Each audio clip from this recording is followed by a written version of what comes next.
ఇప్పుడు మనకి ఇక్కడ ఎల్లో సార్ట్ అయిపోయింది. ఎల్లోతో పాటు మనం చూడాల్సింది ఇంకొకటి ఏంటంటే ఈ ఫస్ట్ లేయర్ కూడా మనకి కంప్లీట్ అయిపోతుంది. ఒకవేళ ఎల్లోతో పాటు ఈ ఫస్ట్ లేయర్ కంప్లీట్ అవ్వలేదు అంటే మనం కీస్ రాంగ్గా పెట్టాం. ఇది కరెక్ట్గానే పెట్టాం కానీ వీటికి సంబంధించిన ఈ పై కలర్స్కి సరిగ్గా మ్యాచ్ చేయలేదు అని అర్థం.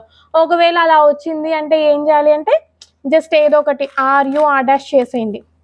అప్పుడు ఒక ఎల్లో పైకి వచ్చేస్తుంది. ఇక్కడ కరెక్ట్గా చూసుకోండి, రెడ్ గ్రీన్ ఉన్నాయి. ఇది ఫ్రంట్ ఉంది, నాకు ఫ్రంట్ సైడ్ ఉంది కాబట్టి U ఫార్ములా. సో అలాగా సార్ట్ చేసేయండి చూసుకొని. మనకి ఎల్లో కరెక్ట్గా వచ్చింది అనేది ఎలా తెలుస్తుంది అంటే జస్ట్ ఈ ఫస్ట్ లేయర్ అయితే కంప్లీట్ అయిపోతుంది. దాన్ని బట్టి మనకి ఎల్లో పర్ఫెక్ట్గా పెట్టామనేది అర్థమైపోతుంది అనమాట.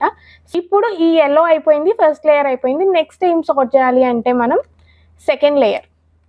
సో సెకండ్ లేయర్ ఎలా సార్ట్ చేయాలి అనేది ఇప్పుడు నేను చెప్తాను. ఫస్ట్ ఇక్కడ ఈ కలర్ చూసుకోండి. మనం ఏదైనా సార్ట్ చేసేది రైట్ సైడ్ పెట్టుకోవాలని చెప్పాను కదా. ఈ కలర్ తీసుకుంటే రెడ్ బ్లూ ఉంది, నాకు రైట్ సైడ్ రెడ్ బ్లూ ఉంది కాబట్టి ఇక్కడే కలర్ ఉంది, ఇక్కడ నాకు అదే కలర్ కావాలి ఉంది,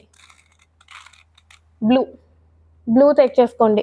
సో ఇక్కడ రెండు బ్లూ వచ్చేసి సైడ్ పెట్టేసేయండి. ఓకే, ఇటు పెట్టేసుకొని ఇప్పుడు ఇక్కడ రెడ్ ఉంది. రెడ్ అయితే ఇక్కడ ఉంటుంది లేదా వెనక వైపు ఉంటుంది. ఇక్కడ మనం ఈ 2 కలర్స్ మ్యాచ్ చేశాక చూడండి, ముందే చూస్తే ఉండదు. ఈ 2 కలర్స్ మ్యాచ్ చేసేసి సైడ్ పెట్టుకొని రెడ్ ఈ పై కలర్ ఏదైతే ఉంటుందో అది ఉంటే ఇక్కడ ఉంటుంది మధ్యలో, లేదా ఇక్కడ ఉంటుంది.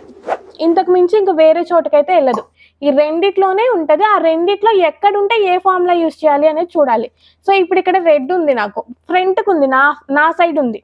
అటు సైడ్ ఉంటే బ్యాక్. ఓకే, ఇటు సైడ్ ఉంది, ఇక్కడ ఉంది కాబట్టి ఇది నాకు ఫ్రంట్ ఉంటే ఒక ఫార్ములా R',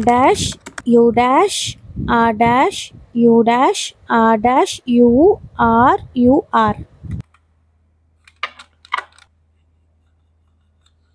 త్రీ రెడ్స్ వచ్చేసాయి.